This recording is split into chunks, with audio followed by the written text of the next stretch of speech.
बिस्मिल्लाहिर्रहमानिर्रहीम। Dear students, मैं उम्मीद करता हूं कि आप खैरियत से होंगे। तो मैंने आपके साथ न्यूमेरिकल स्टार्ट किए हुए थे। तो यूनिट नंबर जो है वो 11 के न्यूमेरिकल मैंने 5 आपके साथ डिस्कस कर लिए थे। तो आज जो है वो मैंने 6 वाला जो न्यूमेरिकल है यहाँ से आपके स्टार्ट करने हैं। इस लेक्चर के अंदर मैंने आपको जितने भी न्यूमेरिकल हैं वो भी मैं आपके साथ डिस्कस कर दूंगा, और जो न्यूमेरिकलों के अंदर जितने भी फार्मूले आपके पास इस्तेमाल होते हैं वो भी मैं आपके साथ डिस्कस कर दूंगा। अब इनमें जो मेरा चैनल है m.अशरफ मेहर ऑफिशियल, इसमें आपको 9th के जितने भी मैथ के नोट्स हैं और 10th के मैथ के नोट्स और फिजिक्स 9th और 10th के जितने भी नोट्स हैं ये आपके साथ मैं शेयर कर दूंगा। अगर कोई भी प्रॉब्लम होगा, जो चीज़ आपको जिसके मतलब कोई चीज़ समझ नहीं आती, तो वो आप मेरे से पूछ भी सकते हैं। अब इसमें आइए हम देखते हैं कि ये वाला 11 पॉइंट जो 6 है numerical, a student clapped his hand near cliff and hear the echo after 5 second. कि एक जो स्टूडेंट्स है वो अपने हैंड को क्लैप्ट करता है कि एक चट्टान के पास खड़ा होके, और इको जो है वो 5 सेकंड के बाद जो टाइम दिया हुआ है कि इको का वो 5 सेकंड है। What is the distance of the clip from the student if the speed of the sound is taken as the 346 metre fee second. कि अगर आपके पास जो साउंड की स्पीड है वो आपके पास कितनी दी हुई है, 346 सेकंड दी हुई है। अब ये वाला आपके पास जो इको का टाइम है या गूंज का वक्त है, इसको हमने टी से लिखना है। टी इज इक्वल टू है 5 सेकंड। अब 5 एक तरफ का वक्त निकालने के लिए आपने क्या करना है कि 5 को, क्योंकि गूंज का एक दफा जब भी आपने क्लैप करना है तो आपने या क्लैपिंग करनी होती है तो आप क्या करते हैं कि एक दफा जाने का वक्त होता है आपका, और जब किसी चीज के साथ वो क्लिफ के साथ टकरा कर वापस भी आती है, जाने का टाइम होता है और वापस आने का टाइम भी आपके पास होता है। तो ये यानी कि 5 को जब हमने 2 के ऊपर डिवाइड करना है तो 5 को 2 के ऊपर डिवाइड करेंगे तो 2.5 सेकंड आपके पास आ जाएगा। साउंड की जो स्पीड है इसको हमने v से लिखना है, 346 मीटर फी सेकंड है आपके पास। तो फासला हमने फाइंड आउट करना है डिस्टेंस को। तो जब डिस्टेंस हमने फाइंड आउट करना है तो इसके हमने s को लिखना है, वो आपके पास जो फार्मूला होता है s is equal to V T. v की वैल्यू भी आपके पास दी हुई है 346, ये क्वेश्चन के अंदर दी हुई है। और t जो है टाइम वक्त भी हमारे पास जो दिया हुआ है 2.5। अब इधर उन्होंने 5 सेकंड लिखा हुआ है, ये इको के जाने का टाइम होता है और फिर वापस आने का टाइम होता है। लेकिन 5 को जब हम 2 के ऊपर डिवाइड करेंगे तो फिर हमारे पास जो वक्त आ जाएगा वो 2.5 आएगा। तो जब 346 मीटर फी सेकंड को मल्टीप्लाई करेंगे 2.5 सेकंड के साथ, तो ये 865 मीटर आपके पास जो है ये आपके पास क्या आ जाएगा, फासला आ जाएगा। या एस की जो वैल्यू है ये आपके पास टोटल जो डिस्टेंस है वो आपके पास ये वाला आ जाएगा। कितना आ जाएगा, ये आपके पास 8, 6 और 5 आ जाएगा। फासले का यूनिट आपके पास क्या होता है, ये मीटर है, तो इसी वजह से इसको हमने मीटर लिख दिया है। 11 पॉइंट जो 7 है, a ship send out the ultrasound that returns from a seabed and is detected after 3.42 second. Ultrasound के जो वापिस आने का आपके पास वक्त है वो दिया हुआ है, कितना दिया हुआ है, 3.42 second. If the speed of the ultrasound through the sea water is, speed उसकी कितनी दी हुई है सी वाटर के ऊपर, 1531 मीटर फी सेकंड दी हुई है। What is the distance of the sea bed from the ship. तो आपने क्या करना है, इसके अंदर भी आपने डिस्टेंस को फाइंड आउट करना है सी बेड के ऊपर। तो अब इसमें भी वही बात है कि आपके पास जो है अल्ट्रासाउंड के वापस आने का वक्त जो है ये आपके पास दिया हुआ है, कितना दिया हुआ है, 3.42 सेकंड। अब ये वाला दो तरफा वक्त है, यानी कि जाने का वक्त भी और आने का वक्त। इसको भी हमने क्या करना है, इसको भी हमने 3.42 को भी 2 पे डिवाइड करेंगे तो ये हमारे पास यक तरफा यानी कि एक तरफ का वक्त हमारे पास आ जाएगा। तो जब इसको हम डिवाइड करेंगे 3.42 को 2 के ऊपर तो हमारे पास जो आंसर आ जाएगा 1.71 आ जाएगा। दूसरा क्या दिया हुआ है कि साउंड की स्पीड दी हुई है।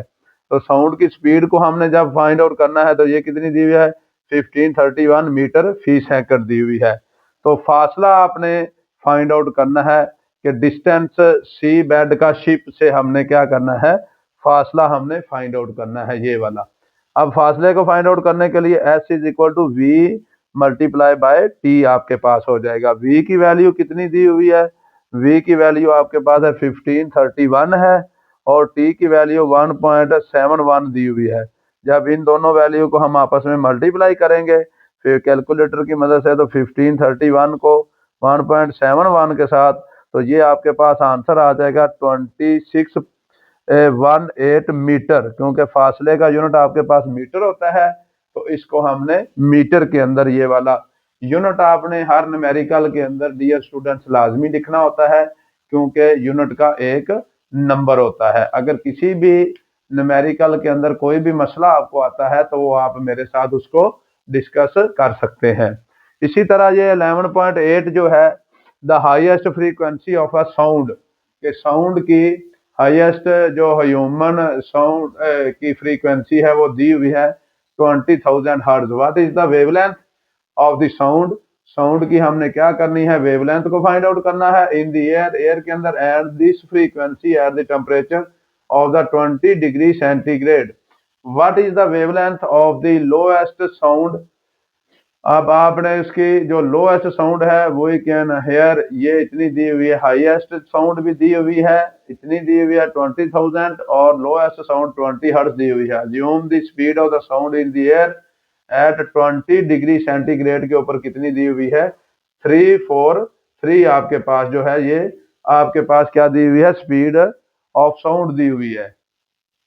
अब इसमें क्या करेंगे हम, इसमें हमने ये करना है कि आपके पास जो बुलंद तरीन फ्रीक्वेंसी हाईएस्ट फ्रीक्वेंसी है उसको हमने F1 का नाम दे देना है। वो कितनी दी हुई आपके पास, 20 हर्ट्ज दी, 20,000 हर्ट्ज दी हुई है। और कम तरीन जो फ्रीक्वेंसी है वो कितनी दी हुई है आपके पास, 20 हर्ट्ज दी हुई है। तो साउंड की जो स्पीड है वो भी आपके पास कितनी दी हुई है, 343 मीटर फी सेकंड दी हुई है। तो अब आपने वेवलेंथ को फाइंड आउट करना है। तो वेवलेंथ को जब फाइंड आउट करना है तो वेवलेंथ का फार्मूला आपके पास होता है v is equal to F lambda. ये रिलेशनशिप होता है कि स्पीड का, फ्रीक्वेंसी का और वेवलेंथ का। यहाँ से हमने सबसे पहले लैम्डा की वैल्यू को फाइंड आउट करना है। तो लैम्डा हमारे पास क्या आएगा, v पहले इधर है और नीचे आपके पास क्या आ जाएगा, f आ जाएगा।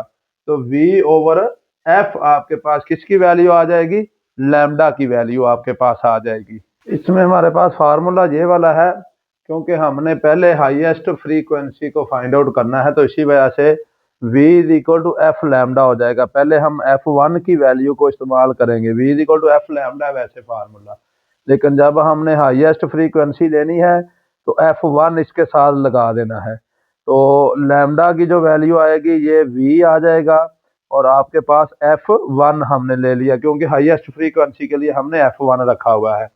तो इसकी वैल्यू पुट करेंगे, लैम्डा v की वैल्यू है 343, लैम्डा की वैल्यू हमारे पास जो है f1 की वैल्यू जो है वो 20,000 हर्ट्ज है।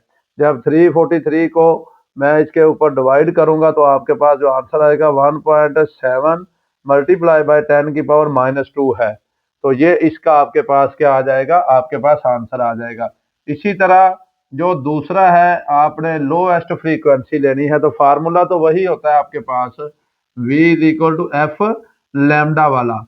तो फार्मूला आपके पास यही लगेगा, लेकिन आपने अब लोएस्ट फ्रीक्वेंसी का जिक्र करना है तो इसके साथ हमने 2 लगा देना है, F2 लैम्डा आपके पास जो फार्मूला ये बन जाएगा। तो अब इसको जब करेंगे तो ये आ जाएगा, लैम्डा को मैं इधर ही रहने दूंगा, v पहले यह F2 को नीचे डिवाइड कर दूंगा, v की वैल्यू 343 है और इसको मैं 20 के ऊपर जब डिवाइड करूंगा तो आपके पास आंसर आ जाएगा 17.15 मीटर आपके पास आ जाएगा। अब इसी तरह साउंड वेव है the frequency of 2 kilo hertz दी हुई है एंड दी वेवलेंथ कितनी दी हुई है, 35 centimetre. How long will it take to the travel 1.5 kilometre. तो आपने इसका टाइम को जो है वो फाइंड आउट करना है। साउंड की जो फ्रीक्वेंसी दी हुई है 2 किलो हर्ट्ज दी हुई है, तो के की वैल्यू आपके पास होती है कि 1 के बराबर होता है हमारे पास 1000 के बराबर। 1 के इज इक्वल टू होता है 1000 के इक्वल। तो 1000 को मैं लिख सकता हूँ 10⁻³ भी।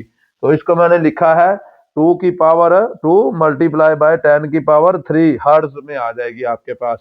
इसी तरह जो इसकी वेवलेंथ है वो 35 सेंटीमीटर दी हुई है।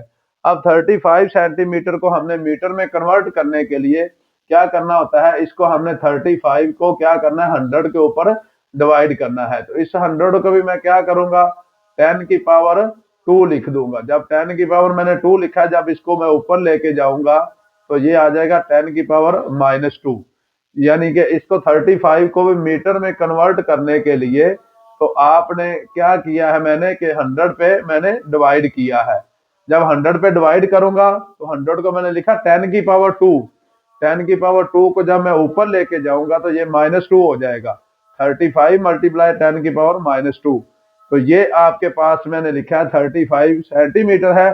तो जब इसको मैंने मीटर में कन्वर्ट किया 35 मल्टीप्लाई बाय 10⁻², लैम्डा की वैल्यू आ जाएगी।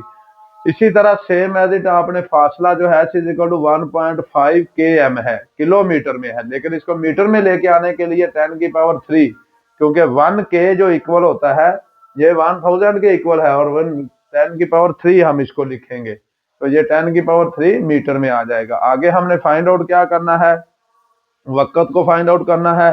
S is equal to VT हमारे पास जो है फार्मूला होता है, लेकिन इसमें V की वैल्यू नहीं दी हुई। पहले हम क्या करेंगे, ये वाला फार्मूला लगाएंगे V is equal to F lambda वाला।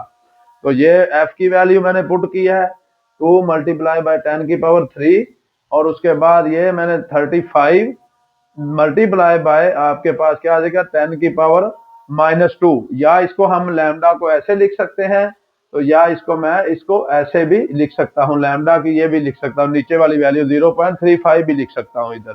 तो आप या ये लिख सकते हैं या ये लिख सकते हैं। तो मैंने ऊपर वाली वैल्यू लिख दी है। तो आपने इसको क्या करना है, तो इसको मल्टीप्लाई करेंगे 35 को 2 के साथ तो वो 70 आ जाएगा। 10⁻³ है ये -2, तो 10 अकेला रह जाएगा। 10 को मल्टीप्लाई करूंगा तो ये 700 आ जाएगा मीटर फी सेकंड।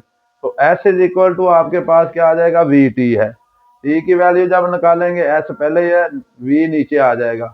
S की जगह पे मैं उसकी वैल्यू पुट करूंगा 1.5 10⁻³ आपके पास आ जाएगा और V की वैल्यू मैं पुट करूंगा आपके पास 700 है। तो जब इसको 1.5 को 700 पे डिवाइड करूंगा तो 10⁻³ को भी इसके साथ मल्टीप्लाई करके डिवाइड करूंगा तो 2.14 सेकंड आपके पास इसका आंसर आ जाएगा। ये थे डियर स्टूडेंट्स आपके पास जो न्यूमेरिकल नंबर 11.9 था आपके पास। तो ये जितने भी इस यूनिट के न्यूमेरिकल थे वो मैंने आपके साथ डिस्कस कर लिए हैं।